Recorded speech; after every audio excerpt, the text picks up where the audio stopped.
मेरे सामने देश है, 130 करोड़ लोगों का कोलिशन बनाएंगे। मेरे को ये नेशनल कोलिशन, इन पार्टियों के कोलिशन को में मेरा कोई इंटरेस्ट नहीं है। 130 करोड़ लोगों का कोलिशन बनाएंगे, जिसमें सारे देश के डॉक्टर होंगे, इंजीनियर होंगे, किसान होंगे, इंडस्ट्रियलिस्ट होंगे, व्यापारी होंगे। इन सब का कोलिशन बना के देश को आगे बढ़ाएंगे। तो उसमें एक बहुत अहम पड़ाव हो जाएगा रोजगार का।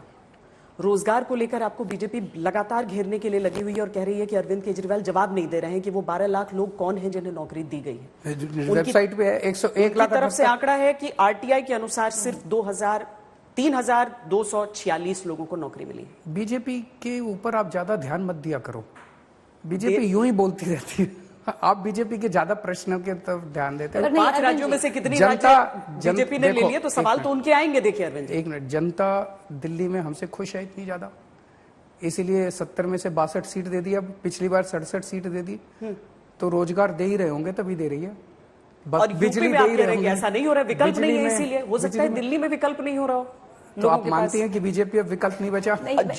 नकार दिया लोगों ने, तो विकल्प वाकई दिल्ली में नहीं बचे। मैं उसी के बारे में बात करूंगी, क्योंकि अरविंद जी आरटीआई को तो आप भी जानते हैं, हमसे ज्यादा जानते हैं। मुझे नहीं पता, कई बार जो टेक्निकल जवाब होता है, 10 लाख नौकरियां तो वेबसाइट पे, आप दिल्ली सरकार का वेब पोर्टल जाके देख लो, रोजगार पोर्टल जो है, रोजगार पोर्टल पे जाके देख लो, हाथ 10 लाख है नौकरी। वो प्राइवेट सेक्टर में आपके है। 1,78,000 सरकार में दी है, तो उसका भी सारा ब्योरा कल मनीष जी ने रखा। 51,000 रुपए की पक्की नौकरियां DA-SSB के थ्रू दी है, 50,000 रुपए की दूसरे, सारा सेक्टर वाइज उन्होंने 1,78,000 का ब्योरा कल असेंबली में रखा है। बीजेपी जो कोट कर रही है ये आरटीआई कोट कर रही है, तो आरटीआई में कई बार होता है, आप एक डिपार्टमेंट में करते हैं, वो सारा कंपाइल 2019 का है, 2021 का है, 21 का है, और 2019 की 2 आरटीआई हैं जो बोल रही हैं कि 3,246 मनीष सिसोदिया ने असेंबली के अंदर स्टेटमेंट दिया है जी। असेंबली के अंदर मंत्री के स्टेटमेंट की कुछ वक्त होती है, वो झूठ नहीं दिया जाता, वो एक जेन्युइन डेटा होता है, वो भी सरकार से आता है, नीचे से आता है डेटा। जो बजट स्पीच है वो नीचे से ही आती है सारी,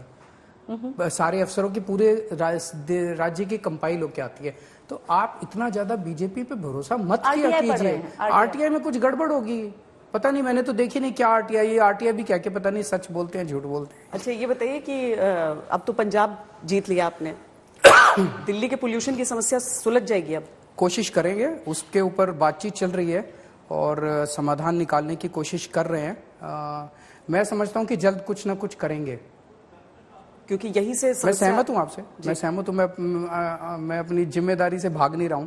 हम दोनों सरकारें मिलके इसके ऊपर काम कर रहे हैं और फौरन शुरू हो गया, यानी कि हम इस साल में ही काम शुरू हो गया। मैं उम्मीद करता हूं कि इस साल भी अच्छे रिजल्ट्स आने चाहिए और मे भी अगले साल तक तो काफी सुधार। तो अरविंद केजरीवाल जो दिल्ली के सीएम है, भगवंत मान जो पंजाब के सीएम है, दोनों अपना पक्ष कैसे रखेंगे जब पराली का मुद्दा आता है?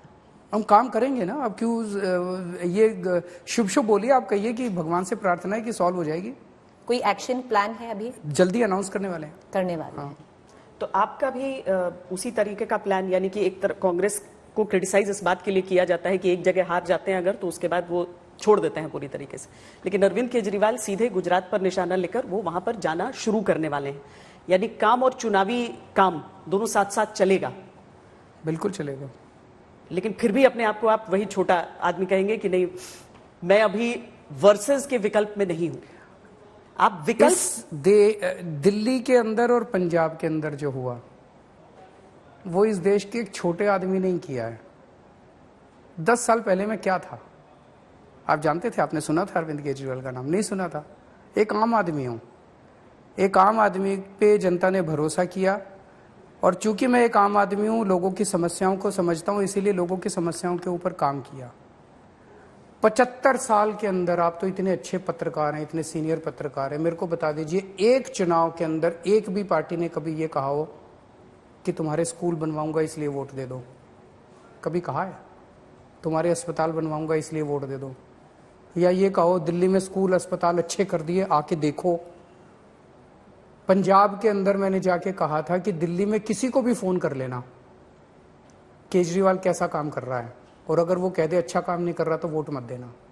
कोई कह सकता है ऐसे? अच्छा, सुनिए, ये बदलाव इस देश का आम आदमी कर सकता है, नेता नहीं कर सकते। नेताओं ने बर्बाद कर दिया देश को, इन पार्टियों ने बर्बाद कर दिया देश को, लूट लिया देश को, आगे नहीं बढ़ने दिया देश को, रोका इस देश को। अब नहीं रुकेगा देश, अब आम आदमी ने बागडोर संभाल ली है।